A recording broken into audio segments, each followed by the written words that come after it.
Hey guys, today I'll show you a fantasy thriller TV series named Moon Knight. Spoilers ahead, watch out and take care. The drama begins with a zealous religious fanatic named Arthur who was performing a bizarre ritual. He carefully laid out a cloth, filled a cup with water, drank it, then wrapped the cup in the cloth. Using what appeared to be an ancient cane, he smashed the cup, then poured the glass shards into his shoes, giving off a sense of self-imposed suffering. Suddenly, the scene shifts to a gift shop employee, Stephen, who woke up at home, strangely enough, with ankle chains on and a circle of sand around his bed. Several locks were fixed on the door along with a daily seal, suggesting that he had previously believed himself to have a severe tendency to sleepwalk, thus restraining himself to bed. This morning, however, Stephen noticed that the sand beside his bed was undisturbed. No sleepwalking that night. He routinely fed his single-finned goldfish and called his mother to chat about the amusing intricacies of life. Despite no incidents the previous night, Stephen's sleep quality was still poor, and he even dozed off leaning against a man on the bus. Stephen worked at a museum gift shop and was passionate about Egyptian culture, aspiring to become a museum guide. He patiently led and began explaining to a visiting little girl, but was soon spotted by his boss, a typical American drama boss who was sharp-tongued and made Stephen do all the dirty, tiring work. In her eyes, Stephen was a loser. She even intentionally mispronounced his name as Stevie.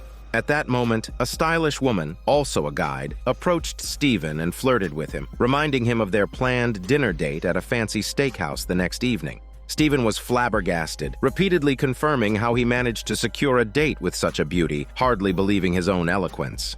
The day quickly passed and Stephen worked until evening. Before leaving, he didn't forget to discuss Egyptian culture with his boss and point out errors in a promotional poster. As Stephen left, even the janitor got his name wrong, calling him Scotty instead. Stephen spent the evening out, casually grabbing a sandwich from a place like Subway. He ended up chatting with a street performer who was frozen in place, sharing his own issues with sleepwalking. It was clear that Stephen didn't have any friends in his life. His confessions were reserved for phone calls with his mother or random strangers who didn't really want to chat with him. At night, while in bed, Stephen subscribed to a program on his phone designed to keep him awake, aimed at improving his sleep quality and helping him maintain awareness during his sleepwalking episodes. This set the stage for potential problems when he would awaken during these episodes. The scene shifts dramatically when Stephen found himself lying on an unknown lawn, his mouth bleeding and his jaw dislocated. Struggling to his feet, he realized he was in an unfamiliar small town. Suddenly, a sinister voice commanded him to go to sleep, calling him a parasite and demanding that he surrender his body to someone named Mark. As Stephen pondered who Mark was, he discovered an ancient Egyptian scarab in his pocket. Just then, he noticed a mysterious figure wrapped in a shroud standing behind him. When Stephen turned around, the figure had vanished. He realized he had just jumped from a castle, explaining his injuries. Mercenaries appeared above the castle and, without understanding the situation, opened fire on Stephen. Confused, Stephen had no choice but to run towards the town. As he dodged the mercenaries, he moved toward the more crowded areas, eventually entering a religious gathering led by Arthur. From Arthur's speech, it seemed that this cult was involved in a judgment initiated by an Egyptian deity named Ammit. Just then, a man approached and held hands with Arthur, whose cane swayed beneath and whose arm tattoo of scales started moving, eventually balancing out. The man was then declared a good man. An old woman followed, but her self-judgment led to unbalanced scales turning red, and she failed to earn the title of a good person. Willingly, she let Arthur drain her energy with some supernatural power, instantly turning into a mummy. The mercenaries informed Arthur of a problem with the arrangement. Arthur then spoke a phrase only understood by the cult members, causing everyone to kneel, except for the slow-reacting Stephen, who exposed himself. Despite being caught off guard, Arthur calmly asked Stephen to hand over the scarab. Confused, Stephen complied, but then the mysterious voice reappeared and took control of Stephen's body, preventing him from handing over the scarab. The mercenaries had to physically retrieve the scarab from Stephen's hand. Just as they did, Stephen fainted, losing consciousness. When Stephen woke up, he found his face bloody, and he was still holding the scarab. The people who had tried to stop him were all knocked out, clearly indicating that another personality within him, Mark, was not only dormant, but also formidable. But then Stephen regained control of his own body. Unable to explain the situation, he had to flee. He escaped in an ice cream truck, with the mercenaries in hot pursuit. Soon they caught up, climbing onto the ice cream truck, grappling with Stephen. Other mercenaries drove alongside, ready to shoot Steven in the head. At this crucial moment, Steven fainted again, his eyes rolling back as he lost consciousness. When Steven woke up, he found himself clutching a gun, with the other assailants already taken out. The immediate crisis was resolved, but trouble quickly reared its head again. He narrowly avoided crashing into a truck loaded with timber, and the mercenaries behind him caught up, surrounding him on both sides with guns aimed at him. At that moment, Steven's eyes rolled back and he fainted. When he regained consciousness, the crisis had seemingly resolved itself again, but eventually he was subdued by the mercenaries. Just as Steven was about to surrender, logs from the timber truck rolled down and crushed the mercenaries. More logs threatened to crush Steven too, but he snapped awake in his own bed, terrified. He convinced himself it had all been a dream. Before he could fully gather his senses, strange things began to happen. His single-finned goldfish had sprouted an additional fin. Then, when he tried to go on a date with a beautiful woman, he realized he had lost 2 whole days, missing the date. Returning home dejected, Steven noticed severe scratches on his floor and a table that seemed frequently moved. He repositioned the table to a different spot and climbed on it, only to find a tampered-with wooden slat on the wall. Behind it was a hidden space containing an antique Motorola phone. Curious, Steven discovered the phone was programmed to call someone named Layla. Just as he was about to call her, Layla called, loudly demanding to know where Steven had been. Through their conversation, it became clear she was looking for someone named Mark. Just then, another mysterious voice warned Steven to stop investigating and to calm down. He even began hallucinating, seeing his reflection in the mirror shaking its head at him. The room lights flickered, frightening Steven enough to make him flee his apartment. He tried to run down to the ground floor, but the elevator kept stopping on the wrong floors. When it halted on the 2nd floor, he saw a figure with a giant crow skull wrapped in cloth, holding a crescent-shaped cane. This was Khonshu, the Egyptian moon god, who then transformed into an old lady. Terrified, Steven pretended to look for a lost contact lens, and the elevator took him back to the 5th floor of his building, where Khonshu appeared again to flex his giant bird skull. This scared Steven so much that he jumped forward to the next day, finding himself on a bus. Khonshu began appearing periodically in Steven's line of sight.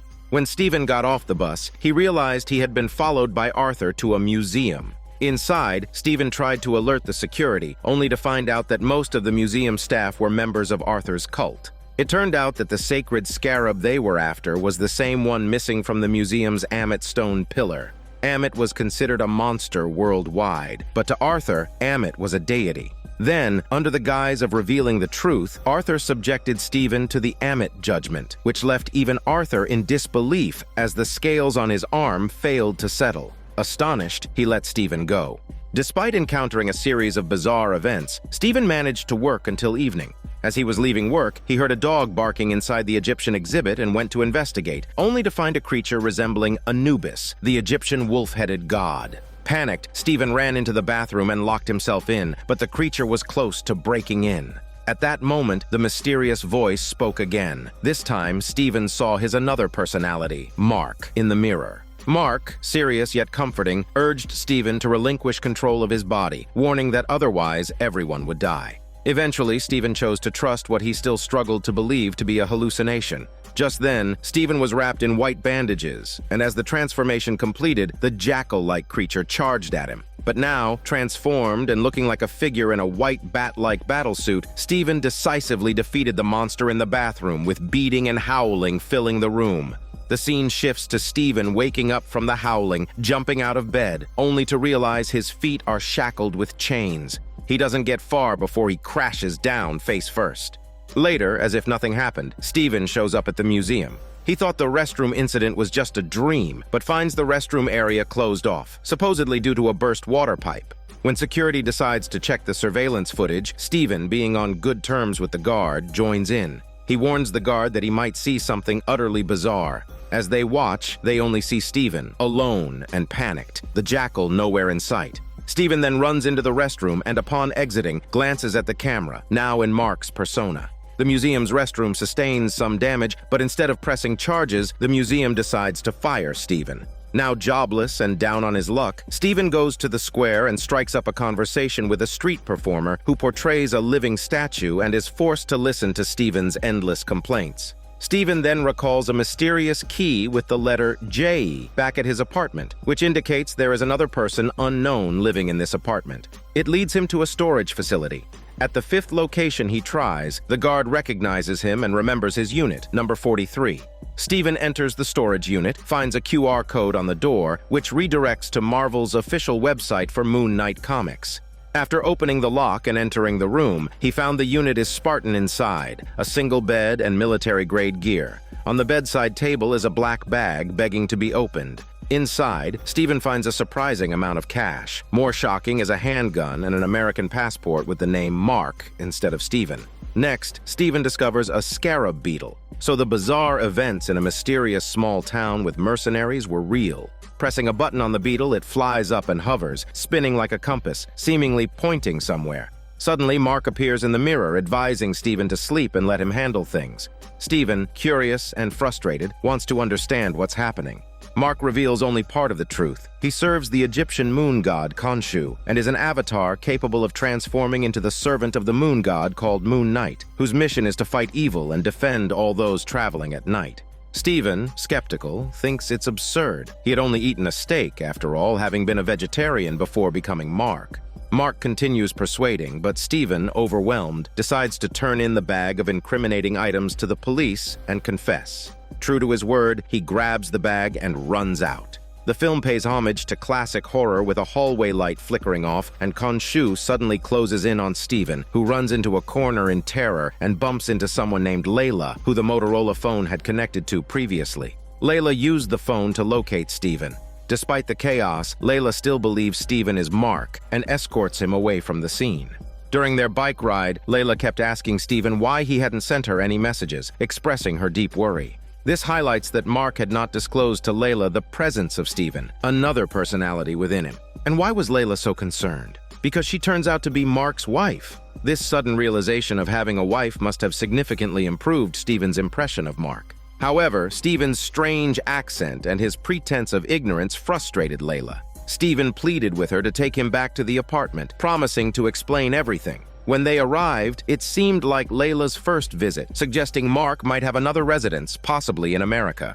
At this point, Mark's personality resurfaced, believing it was too dangerous to involve Layla. Stephen, of course, couldn't heed Mark's advice. Then Layla discovered that Stephen had been reading poetry by her favorite poet. Stephen even recited some lines in French from a poem titled Separation, reflecting a sentiment of despair without the other, making their recitation quite romantic. Layla also found that Stephen had been studying ancient Egyptian language and script, a shared interest that made the single Stephen feel an instant connection with her, his wife, a delightful surprise from above. However, the joy was short-lived. Layla brought documents for Stephen, or rather Mark, to sign. Putting on his glasses, Stephen saw they were divorce papers. Just as he was getting used to having a wife, he was about to become an ex-husband. Stephen refused to sign, possibly because he didn't even have any kiss or hormone yoga session with her, while Mark, seen in the mirror, encouraged him to do so.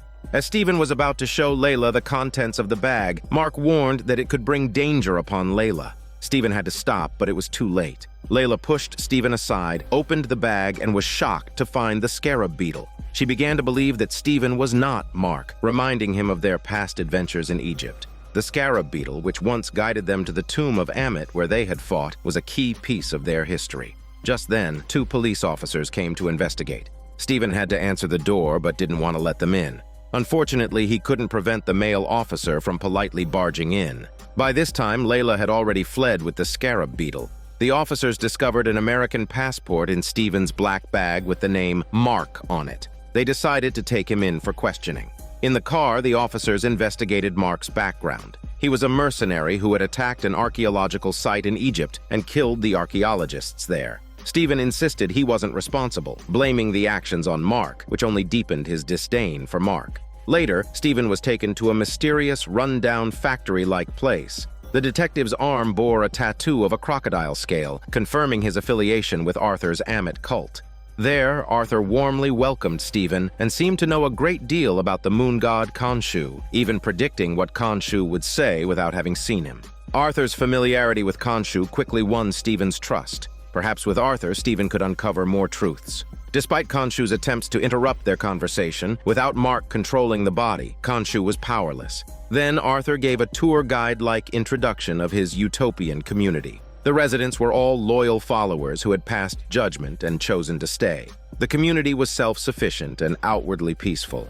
Inside, Arthur offered Stephen some lentil soup and continued his gentlemanly preaching about Amit's goodwill. Arthur genuinely seemed determined to change the world and to discredit Khonshu and his so-called justice. He confessed he had once been an incarnation of Khonshu. However, perhaps due to differing beliefs or reasons yet unknown to Stephen, Arthur had now become an agent of Amit.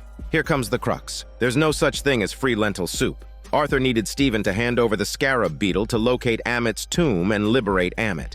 At that moment, Mark's reflection appeared in the bowl, urging Stephen not to tell Arthur. Of course, Stephen kept silent, especially since his wife had the scarab beetle. So, Stephen began to argue with Arthur, nearly coming to a point where they might as well have sat down and watched Minority Report together from Daniel CC Movie Channel, discussing Amit's foresight and judgment. To Stephen, committing crimes equated to murder. Just then, Layla arrived uninvited, declaring she had the scarab beetle, adding to the chaos. Layla was so confident because she thought Stephen could summon his suit of armor at any time, transforming into Moon Knight. However, that didn't happen, and the two awkwardly opted to flee. Arthur then used his cane to summon a creature from beneath the earth, the Egyptian jackal shown previously. Stephen and Layla were cornered in a room, and though Mark still sought control over the body, Stephen was perhaps too eager to be himself, or too tense to let his guard down, so Mark couldn't take over. Soon, the jackal caught Stephen and threw him out of a window. In a bid for self-preservation, Stephen called for his armor. Unexpectedly, Mark didn't appear, but instead, a suit materialized, the suit of Mr. Knight. Although Stephen's consciousness remained, donning the white suit enhanced his protection and physical abilities, allowing him even to fight the jackal. However, as a newly minted superhero with no training, Stephen was mostly on the receiving end of the blows. To prevent further harm to bystanders, Stephen finally relented and let Mark take over their body. No sooner had he spoken than Stephen transformed into Moon Knight, luring the jackal to a less crowded area and quickly dispatching it. After defeating the jackal, Moon Knight shed his armor and reverted to Mark. The reflection in the mirror then showed Stephen, indicating that in this body, whoever's conscious mind controlled it could maintain hold as long as they didn't yield verbally, until sleep relaxed their vigilance. Sharing a body, the two inevitably started arguing again. Stephen still felt Mark had ruined his life, despite being effectively handed a free yet sexy wife. After their argument, Mark discovered the scarab beetle had been lost during the fight, undoing all their efforts. Khonshu then threatened Mark, suggesting he would replace him as his agent with Layla if he didn't resolve the Amit situation. This also clarified why Mark wanted to divorce Layla to protect her. But could a divorce really change Khonshu's mind? In a twist of fate, a beggar found a sacred scarab. Arthur approached with sweet talk, and the beggar soon handed over the scarab. But just then, we witnessed something unexpected. Arthur didn't use his cane to judge the beggar. Instead, he drained the beggar's spirit, causing his death. This act revealed Arthur's true nature as a hypocrite. Nearby, Layla watched everything unfold and sensed trouble. She knew she had to quickly plan their next move with Mark. In the next scene, a cloth fell from a mirror. The person in the mirror should have been Stephen, while the real Mark was drinking. The mirror was somewhat shattered, and the room showed signs of disorder, suggesting that Stephen and Mark had switched personalities and had their share of arguments.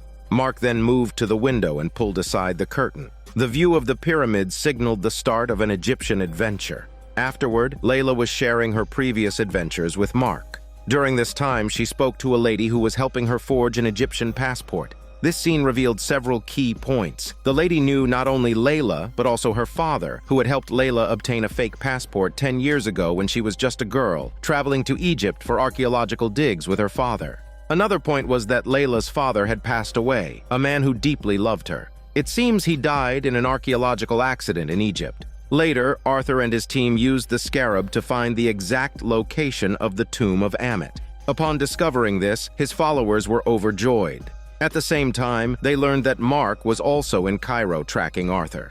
If Mark had been more diligent in his tracking, he might have found them, but Mark lacked sophisticated tracking tactics and equipment, relying instead on eyewitness accounts from his informant. Following a rooftop chase, Mark was a moment too late. 3 thugs had already killed his informant. Mark then had no choice but to extract information about Arthur from the thugs. During the ensuing scuffle, it was clear that Mark, unable to transform into the Moon Knight due to it being daytime, was hesitant to use excessive force against the young thugs. Just then, Steven intervened, urging Mark to stop. Suddenly, Mark lost control of his body. After rolling his eyes, he found himself in a taxi headed for the airport. When the thugs saw Mark, they were terrified, especially one with a wounded curly head, whom Mark assumed Steven had injured. Regardless, Mark resumed the street fight. When Mark caught the curly-haired man a second time, Steven appeared in the mirror again, urging restraint. At that moment, another thug hit Mark on the head. When he regained consciousness, Mark found himself holding a knife, now embedded in the curly-haired man's abdomen, with the other thug dead nearby. Only the youngest boy remained. Steven clarified he hadn't committed the brutal deeds, suggesting Mark might be controlled by another personality. At that moment, Khonshu appeared, instructing Mark to take the boy to a cliff, believing the threat would be more effective. Mark hesitated but ultimately decided to comply. However, the boy, determined not to speak, cut his scarf and fell to his death from the cliff. After this tragic event, Mark blamed Steven once again. Steven, innocent-faced, insisted he hadn't done anything. During this critical moment, Mark didn't want to overanalyze the situation and continued to discuss strategies with Khonshu. Mark pointed out that the malevolent deity Amit was about to be released. He wondered if other good gods would simply stand by and do nothing. Khonshu felt that summoning them might anger the gods, putting himself at risk of imprisonment. But with no other options left, Khonshu altered the celestial bodies, causing a solar eclipse, which drew the attention of the Ennead, a group of godly beings. The Council of Gods was soon to convene, summoning their earthly emissaries.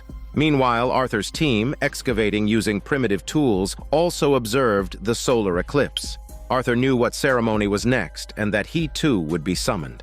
Soon, Mark's portal opened, and he stepped through into the Great Pyramid of Giza. Inside, Steven was even more excited than Mark, being a true aficionado of ancient Egypt. At that moment, a woman approached Mark. She was the emissary of Hathor, the goddess of music and love. Their conversation hinted at a past pure friendship between Hathor and Khonshu, which made her more amiable towards Khonshu's earthly emissary, Mark. Then a senior god in a suit declared that the gods must return to their places. Only 5 of the Ennead attended this council, including Horus, Osiris, and Hathor. The trial officially began. Previously, Khonshu had performed miracles in front of mortals, nearly exposing the exiled gods. The man in the suit threatened Khonshu with imprisonment if he manipulated the sky again. At that moment, Khonshu forcibly spoke through Mark, claiming that while the gods indulged in pleasures, he couldn't stand the suffering of humanity and wanted to save them. Looking into Mark's eyes, it seemed his consciousness was still his own, but he was forced to speak these words.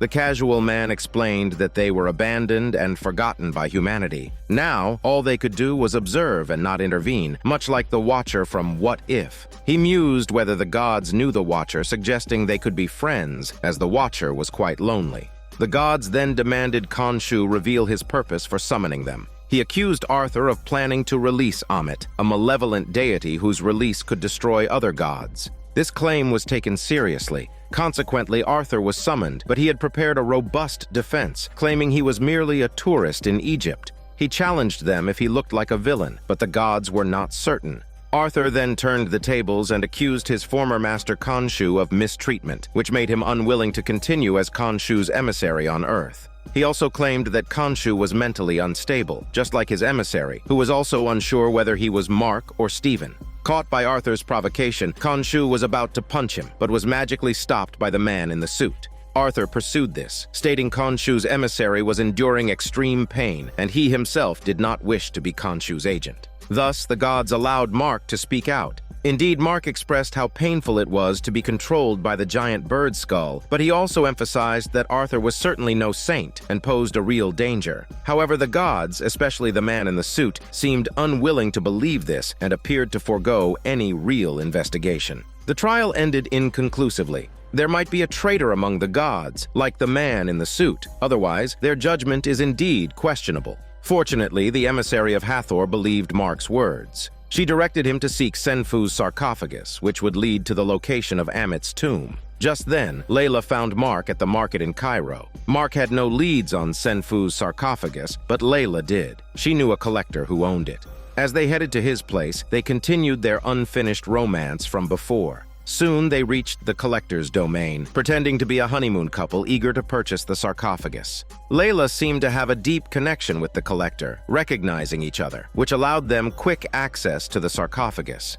While examining it, both were clueless about ancient Egyptian texts and symbology, let alone understanding celestial patterns. That's when Stephen quickly deciphered the meaning, while Layla distracted an increasingly suspicious collector, allowing Stephen to teach Mark how to piece together the star map. Unfortunately, it was too late. The collector had entirely stopped trusting them. Just then, Arthur arrived, eager to watch the drama unfold, and managed to trap Layla by declaring he knew the truth about her father's death, and that Mark knew too, but revealing it would make Layla despise Mark. Arthur then continued to show off his magic to the collector, who was completely mesmerized, thinking he was witnessing a great divine miracle. However, in the next moment, Arthur shattered the collector's sarcophagus. The collector must have been silently questioning Arthur's manners as Arthur destroyed the evidence and then slipped away. Security then opened fire, and Mark, transforming into Moon Knight, protected Layla during the fight. However, Stephen didn't want to get his hands too bloody and popped out to transform into Mr. Knight, hoping to calm everyone down and resolve things peacefully. Just then, he was unexpectedly stabbed in the back, nearly fatally, which forced him to hand control back to Moon Knight, who finished off everyone. With pieces of the star map from the sarcophagus in hand, they escaped to an empty desert area to try to piece it together. Being completely lost with the Egyptian text, Mark had no choice but to relinquish control back to the real expert, Stephen, who quickly assembled the star map. But alas, the starry sky from thousands of years ago differed significantly from today's, making it impossible to pinpoint the exact coordinates of Amit's tomb. That's when Khonshu mentioned he knew that night's sky, suggesting perhaps a deeper involvement in Amit's death. Later, Khonshu instructed Stephen to transform into Mr. Knight, combining their divine powers to treat the night sky as a giant control panel, smoothly moving it around. Khonshu's manipulation effectively centered the Earth in the universe to rotate the stars, a pretty powerful feat. Meanwhile, punishment was indeed on its way as 5 deities began creating a statue to imprison the moon god Khonshu, gradually dissolving his divine powers. Before disappearing, Khonshu left a message for Mark to save him.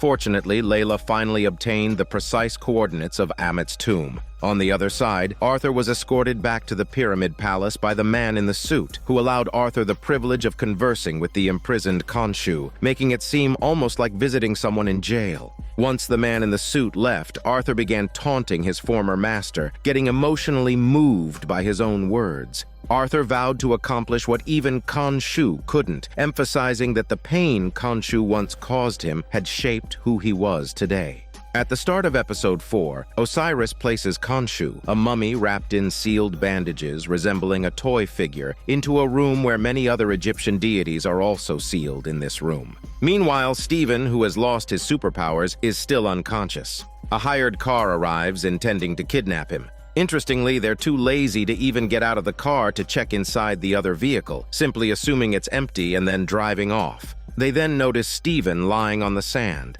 Layla attracts their attention by flashing a light, confirming their laziness when they don't bother to pursue her, but merely turn the car around. Layla ends their episode by throwing the light tube at their car's ammunition box. At this point, Stephen wakes up, and the two drive to Amit's address. Along the way, Mark tries to convince Stephen to return his body to him, but how could Stephen pass up an adventurous journey through an Egyptian tomb with Layla? The next day, they pass through a magnificent canyon. They then leave their vehicle and enter through a narrow passage that soon opens up into a barren area with temporary buildings that seem abandoned, as everyone has apparently descended into the underground caverns in search of Amit. In the tent, Layla finds some diving supplies while Mark reappears, intent on reclaiming his body. However, Stephen bluntly tells him he has Layla, shocking Mark, who didn't expect Stephen to fall for his own wife so quickly. As Stephen and Layla are about to descend into the cave, their mutual attraction leads to a smelly kiss, solidifying Mark's situation as a cuckold. Unable to reclaim his body completely, Mark decides to punch himself in frustration. Stephen scrambles down into the cave, nearly ecstatic at the sight of the tomb's entrance sculpture. The lavishness of the decorations indicates a significant tomb. As they delve deeper, they realize it's the tomb of a great Egyptian pharaoh. The journey to the final sarcophagus is not straightforward, resembling an escape room filled with mazes and traps. They reach a room with 6 doors, and Stephen, using the layout of the room, draws the Eye of Horus on a stone table. This symbol, known as the Eye of Horus or the Eye of True Knowledge, is a powerful and ancient symbol from Egyptian culture, still prevalent in modern jewelry. Stephen uses his senses to interpret the Eye of Horus: thought, sight, hearing, smell, touch, and taste, all leading them quickly to the correct passage. They enter a room resembling a display of sacrificial offerings, akin to a tomb's gift shop, filled with items meant to protect and worship the pharaoh. The presence of so many high priest's mummies indicates the pharaoh's importance. They find fresh blood on the sacrificial altar, suggesting a recent murder, and blood trails leading to a dead end. Stephen discovers another passage above and climbs up to find a small research station with recently disturbed canopic jars and materials like snakeskin alongside a mummified priest. While Stephen is engrossed in his investigation, gunshots suddenly ring out. They hide, and a blue-skinned mummy dragging a dying mercenary begins to gruesomely dismember him and distribute his organs into jars. Layla accidentally knocks over a jar, attracting the mummy's attention. In a classic distraction move, while the mummy is distracted, Stephen makes his escape, and Layla heads in another direction, only to find herself on a recently triggered dead-end path along a cliff's edge. She bravely navigates the narrow ledge, but the mummy catches up, pulling her sexy body into the darkness in a scene reminiscent of an alien horror, adding a thrilling edge to their struggle. After a fierce fight, Layla manages to plunge a light tube into the mummy's eye and pushes him into the abyss. Just as Layla was about to leave, Arthur appeared across from her, calm and observant. Arthur no longer plays the Riddler, but directly reveals the connection between Layla's father's death and Mark. It turns out that when Layla's archaeologist father went to excavate a tomb, the mercenaries they hired turned on them and killed all the archaeologists involved. Mark was among the mercenaries. The revelation is quite a shock to Layla. Elsewhere, Stephen finally reaches the location of the pharaoh's sarcophagus. Unbeknownst to him, the sarcophagus holds records of Macedonia and is, in fact, the legendary lost mummy sarcophagus of Alexander the Great. Upon opening the sarcophagus, Stephen is surprised not to find the amulet doll of Amit. He deduces that it must have been hidden in an unexpected place to prevent tomb raiders from finding it. Suddenly, Stephen has an idea. He removes the wrappings of Alexander the Great, breaks open his mouth, and extracts the Amit doll from within.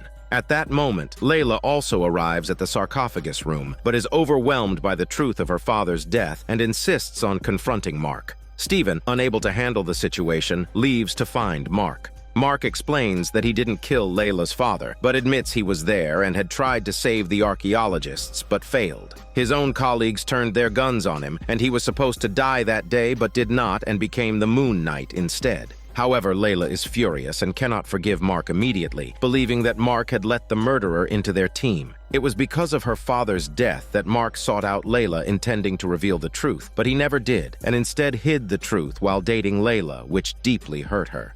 During their argument, Arthur's team arrives and Layla hides. Mark, left alone, fights Arthur's men. Arthur takes advantage of Mark's distraction and shoots him in the heart. As Mark falls back, Arthur shoots again, and Mark collapses into a pool. The scene then shifts to a bright white mental asylum where Mark is a patient. Details of the asylum have appeared previously, giving a sense of life hanging in balance. Mark realizes he is in a bizarre setting, struggles to leave, and finds he is shackled and holding a Moon Knight doll. He is then taken to a psychiatrist, who turns out to be Arthur, making the situation even more absurd. Mark wonders if everything was just his imagination, but recalls Arthur shooting him. Determined to escape, Mark opens a door, injures an assistant, and hides in a room containing an Egyptian sarcophagus. Stephen emerges from the sarcophagus, and for the first time, they are not sharing the same body and even embrace each other. Amidst the urgency, they continue to flee, discovering another shaking sarcophagus along the way, but have no time to investigate further. As they reach a dead end, a door opens, revealing a person with a hippopotamus head who greets them in a chicken voice, causing them both to scream in fright.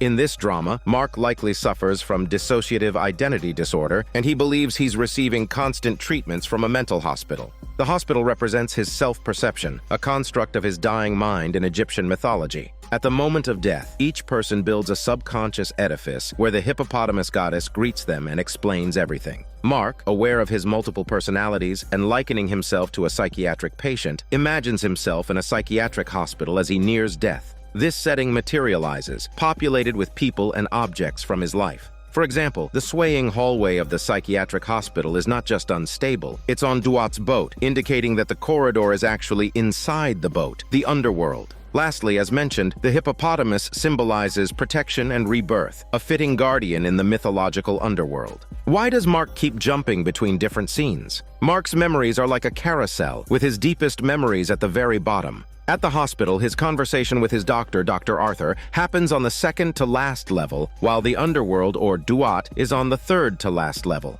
Then the topmost layer is reality, the everyday human world. The jumping between memory layers can be quite chaotic. So when Mark is startled by a hippopotamus in the underworld, he jumps back to the third layer where he was talking to Dr. Arthur, who tries to convince Mark that he's a psychiatric patient and that everything he's experiencing is a figment of his imagination. Mark doesn't believe this until he tries to leave, becomes overwhelmed with emotion, and finds himself back on the second layer, face to face with the hippopotamus in the underworld. The hippopotamus then explains their current situation to Mark and Steven, but Mark is skeptical. He tries to prove he's in a mental hospital by opening a random door, only to find himself on a ferry in the underworld. Here, the hippopotamus prepares to conduct a weighing of the heart trial, which is reminiscent of the ferry where Steven's whale tank was modeled after this very boat. They must pass this trial and balance the scales to travel to the reed fields, a sort of paradise. If they fail, the gentle-voiced hippopotamus will throw them overboard to become lost souls.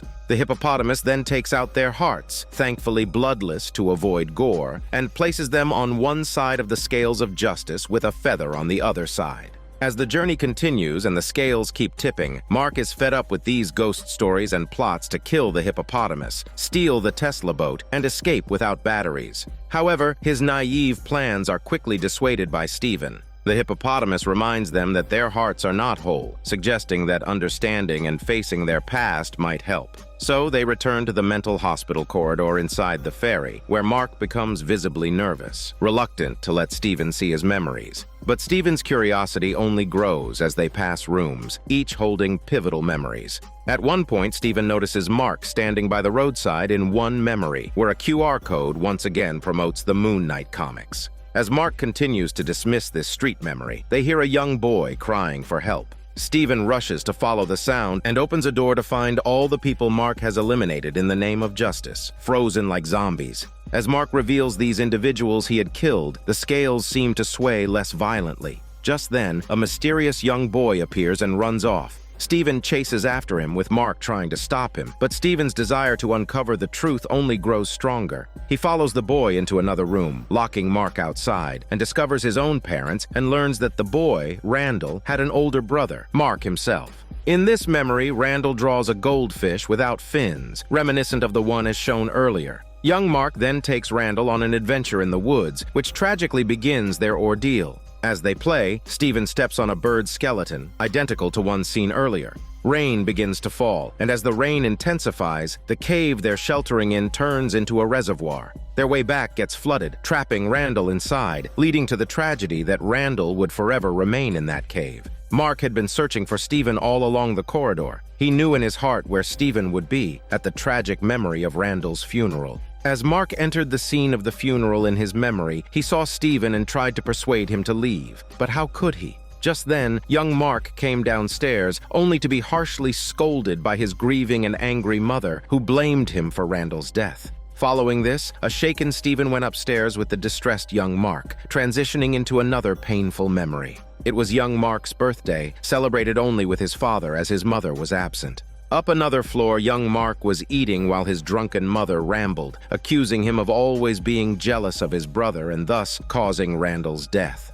Angry, young Mark stormed upstairs, followed by Steven. But suddenly, Mark collided with Steven, pulling them both out of this chain of memories. However, they had not escaped the layers of memory, but had instead arrived at a time from Mark's youth, a memory of leaving his family home. Mark continued to prevent Steven from delving deeper, embracing him again and abruptly transitioning them to the scene of a mission in Egypt. The grown Mark, working as a mercenary, had joined his former superior in raiding an Egyptian tomb. However, the superior betrayed them, killing all the witnesses, including Layla's father, whom Mark tried to save, only to be counterattacked. A dying Mark crawled to the temple of the moon god Khonshu. Just as he contemplated ending his life, Khonshu spoke and made a pact with Mark, transforming him into the Moon Knight, a servant of him in exchange for survival. When Stephen witnessed all this, the scales of judgment became less tumultuous. However, a crisis ensued. They returned to their ship and discovered that the souls of the unjustly judged had already been cast into the Duat Desert, turning into lost spirits.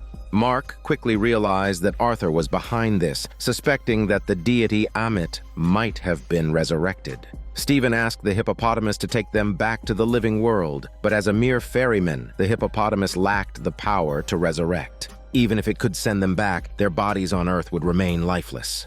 Mark suggested that the hippopotamus send a message to Layla to rescue Khonshu, which would enable their revival. After persistent pleading, for the sake of humanity, the hippopotamus agreed to help them, transporting them to the only passage back to the living world. But rules are rules. Before reaching the entrance, the scales between Mark and Stephen had to be balanced. Regardless, the two plunged back into the memory line, with Mark desperately trying to stop Stephen from confronting the past. Overwhelmed, Mark began to slap himself, shouting not to push him. In the midst of this altercation, a mentally distressed Mark jumped back to a lair in the mental hospital where he was conversing with Dr. Arthur, who turned out to be a good doctor, helping Mark deal with his mental issues and guilt. Dr. Arthur advised Mark to bravely confront his past to truly free himself. So Mark dove back into the memory layers. Mark and Stephen saw young Mark locking himself in his room with his frantic mother pounding on the door to get inside. Here, several reminders appeared, such as a fish without fins painted by Randall hanging on the wall, along with Mr. Knight's nunchucks and a set of scales hinting at the balance of justice. At that moment, to avoid facing reality, young Mark birthed the personality of Stephen, who had only pleasant memories with his brother and mother, all seemingly happy. As his mother burst in to commit violence, Mark pushed Stephen out of the memory back into the corridor. Stephen, now aware of the truth, was devastated to realize that his personality was created by Mark. What shocked him even more was learning that his mother had long passed away. This revelation unsettled Stephen, who then jumped directly into Dr. Arthur's room. Notably, the clock on the wall still showed approximately 11:25, the same time seen earlier, indicating that time here was frozen. Moreover, Dr. Arthur's certificate, displayed without a signature, hinted at the unreal nature of the psychiatric hospital scene. In this room, Dr. Arthur, catering to Stephen's agitated emotions, dialed Stephen's mother's phone number and handed it to Stephen, forcing him to confront the reality that his mother was already dead. The scene shifts to Mark's mother's funeral. Mark stands numbly at the corner of the street, engulfed in the memories from the beginning of the story. Ultimately, Mark doesn't enter the funeral. Instead, overwhelmed by grief, he leaves. It's at this moment, when Mark can't face everything, that his personality switches to Stephen. Confused, Stephen tries to call his mother, but the call fails to connect. As these memories surface, Mark and Stephen finally reconcile. In turn, Stephen comforts Mark, reassuring him that his brother Randall's death was just an accident. Just then, the entire scene shakes, as though the Tesla boat has stopped. They go outside and see that they have arrived at the passage back to the living world. Unfortunately, their scales have not yet stabilized. According to the rules, Mark and Stephen are dragged into the Duat Desert. As the hippopotamus vanishes, numerous spirits that Mark had previously defeated in the desert emerge, attempting to drag Mark into the sands. Just when Mark is too weak to resist, Stephen surprisingly picks up a baseball bat and starts fighting back. Though his methods are somewhat brutal, just when it seems they've defeated everyone, suddenly a monster appears, intent on dragging Mark down. To save Mark, Stephen battles the monster and falls into the desert himself. Soon after, Stephen turns into a sandman in the desert, and miraculously, the scales balance. In a flash, Mark finds himself in the legendary Egyptian paradise, reed fields, which are indeed full of reeds. After Mark is killed, a follower takes a figurine of Amit from Mark's body and gives it to Arthur. Arthur upgrades his equipment, transforming his dual crocodile head cane into a mighty crocodile battle axe. That's cool, but that's also where the budget ends, though. Afterward, Arthur doesn't even get a new suit of armor, which is a bit shabby. Arthur's actions become somewhat incomprehensible as he places a scarab on Mark's corpse. Perhaps it's a good tradition of bartering items, but now that Amit has been found, the scarab seems meaningless. However, Layla has a special fondness for the scarab and ends up picking it up. She also knocks out a follower and dresses in their clothes as a disguise, joining Arthur's team with a plan to take him out. Arthur hears a noise and looks over, but it seems that he doesn't figure out Layla is there. On their way to the temple, the Egyptian army had set up roadblocks. Arthur stepped out of the vehicle and, wielding his upgraded cane, judged the soldiers on the spot. The upgraded cane really was something. A simple tap was all it took to deliver judgments, wiping out nearly the entire army except for one man who passed the test. Layla could escape the judgment, possibly because the scarab she carried somehow helped her escape. At that moment, Arthur seemed aware of Layla's approach. Layla wasn't judged and seized the opportunity to try to kill Arthur herself. But just then, the hippopotamus temporarily possessed a corpse to speak with Layla. She urged her not to act rashly and to follow her to the temple to release the physical form of Khonshu. Thus, Layla continued with Arthur's group, and Arthur used his divine power to casually open the great doors of the pyramid. The emissaries of the Ennead returned to the temple. Osiris was dumbfounded, believing that this tremor must be from Ammit. Hathor added that someone was attempting to release Ammit. Her expression seemed to say she'd never seen such a foolish leader. Horus chimed in with a puzzled, "But why?" as if it wasn't obvious that Arthur was involved. Before the gods could recover, Arthur entered, and without much conversation, dispatched them. These emissaries were merely observers, meant to judge, not fight. Amid the chaos, Layla made her way to the room with the sealed figurines and found Khonshu's figure, physically crushing it to release him. Almost simultaneously, Arthur smashed Ammit's figurine, releasing Ammit, who finally appeared not as a mix of crocodile, lion, and hippopotamus. Ammit didn't need rituals to judge. A mere glance was enough. She saw Arthur, and since he had released her, he became her emissary. Meanwhile, Khonshu had to find a human emissary to unleash his divine power. Sensing that Mark was no longer in the human world, he tried to make Layla his emissary. But Layla, steadfast in her resolve, refused to commit. With no other choice, Khonshu had to confront Ammit directly. Without an emissary, his divine power was limited, and he was essentially getting beaten up.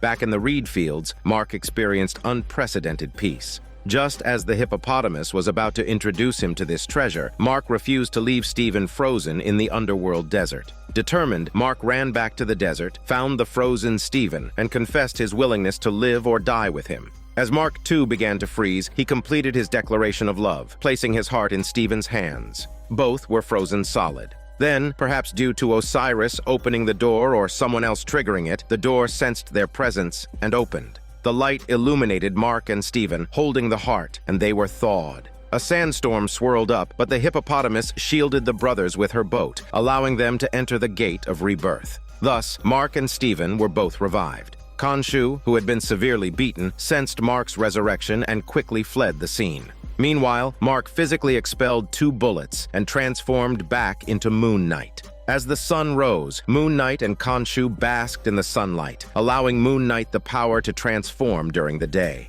Mark and Stephen, sharing a single heart, could now switch consciousness at will. In an instant, Mark transformed into Mr. Knight and negotiated with Khonshu. The terms were that if Khonshu helped this time, he would seal away the souls of Ammit, Mark, and Stephen in exchange for his freedom, meaning he would no longer have to serve Khonshu. In short, he was giving up being Moon Knight and Mr. Knight. To combat Ammit, Khonshu agreed to this temporary arrangement, akin to a separation agreement. To harness the greatest moon power, Khonshu once again turned the sky, turning day into night under a full moon, energizing Moon Knight, who then spread his cape and flew towards the Great Pyramid. On the other side, Osiris's barely alive emissary was carried from the scene by Layla, who asked Osiris how to stop Ammit. Osiris mentioned that their powers are strongest within this pantheon, despite being near death and remaining stubbornly endearing. Osiris implied that only a god could oppose another god, hinting that Layla also had to choose a deity to serve to combat Ammit. Layla had no choice but to summon the hippopotamus, with whom she felt a connection, and accepted a temporary role as the hippopotamus's earthly emissary. During their conversation, the hippopotamus even mentioned Layla's father, stating he had passed the judgment and gone to the Paradise Reed Fields. After deciding to represent the hippopotamus goddess, Layla donned a golden, majestic armor, spreading her golden wings. At that moment, Arthur ascended the pyramid, chanting spells to judge the people of Cairo. Some individuals received a scale tattoo on their arms, becoming followers of Ammit after passing the judgment, then judging others in turn. Souls were taken, and Ammit, like in the myths, devoured the souls of those who failed the judgment, growing enormous. As Moon Knight flew into the scene, Arthur confronted him directly. Moon Knight's stylish cape carried Arthur as they flew and crashed into Cairo's marketplace. Meanwhile, the moon god Khonshu grew in size and clashed with Ammit in a second round. Ammit, having consumed many souls, had significantly increased its divine power. Arthur, also enhanced, had a slight edge over Moon Knight. Just as Moon Knight was at a disadvantage, Layla suddenly appeared and kicked Arthur. When Arthur shot at her with his staff, Layla's arm shield deflected the shot, and the fight broke out. Layla flew low with her wings spread, and Steven also took part as Mr. Knight. The three coordinated well, and Moon Knight completed his part of the fight. Despite it being 2 against 1, with Ammit's divine power and its armed followers delaying Layla, Moon Knight was once again defeated. Arthur then thrust his cane directly at Moon Knight, absorbing his energy. After coming to, Mark found himself clutching a moonlit weapon, with a bloodied Arthur collapsed before him and the dead bodies of followers all around. It was clear that his tough third personality had been at work here, something even Layla could only watch in stunned silence. Though they had won this round, Mark's master, Khonshu, fared poorly in the battle and was dragged away by Ammit. However, Layla's master, the Hippo goddess, knew how to seal Ammit. They took Arthur back to the temple and began a powerful sealing incantation. Thus, Ammit was once again sealed within Arthur, bidding a brief farewell to the audience after only 1 episode. At this point, Khonshu ordered Mark to kill Arthur and completely rid them of Ammit. However, Mark, no longer wishing to kill, asserted his independence. He told Khonshu to do the killings himself. Consequently, Khonshu released Mark and Steven from his service. As they left, the Moon Knight armor shed its blinding light. After that, Mark and Steven found themselves back at the psychiatric hospital. Was Mark truly mentally ill? As Dr. Arthur walked back to his chair, bloodstains under his feet suggested the hospital was a fabrication. If they could escape this memory layer, Mark and Steven could return to reality. Then another collapse. Mark woke up in his own bed, and now his goldfish had doubled, representing both Mark and Steven. Before they could react, they stumbled once more. At the after-credits scene, Arthur, now a patient at the psychiatric hospital, mistook a cup of Milo for sand and pushed it over. As a nurse came to take him to bed, a mysterious man in black took him away instead. This man left behind a trail of carnage in a hospital corridor and wheeled Arthur out to a Rolls-Royce, where Khonshu, dressed sharply, revealed the truth. Indeed, Khonshu could see Mark's third personality, who turned out to be the driver named Jack, the one responsible for the most vicious murders. That explains why Steven saw a mysterious key with the letter J back at his own apartment. In episode 5, Mark created Steven to escape his mother's abuse, allowing Steven to forget her cruel side. When his mother bursts into the room, intending to hit young Mark with a belt, the personality Jack might have emerged then, not reverting back to Mark because even Mark couldn't face such a mother. Thus, Jack was the personality that had to bear that violence and absorb all the dark and violent aspects, making him the hard, taciturn figure like now. Although Khonshu had separated with Mark and Steven, he remained closely bonded with Jack. This meant that Khonshu still had a fierce emissary on Earth, the ruthless Jack, a man of few words who quickly eliminated Arthur, leaving no chance for Ammit's revival. Afterwards, Jack drove off into the distance. This is Daniel CC Movie Channel. Stay safe and enjoy your day.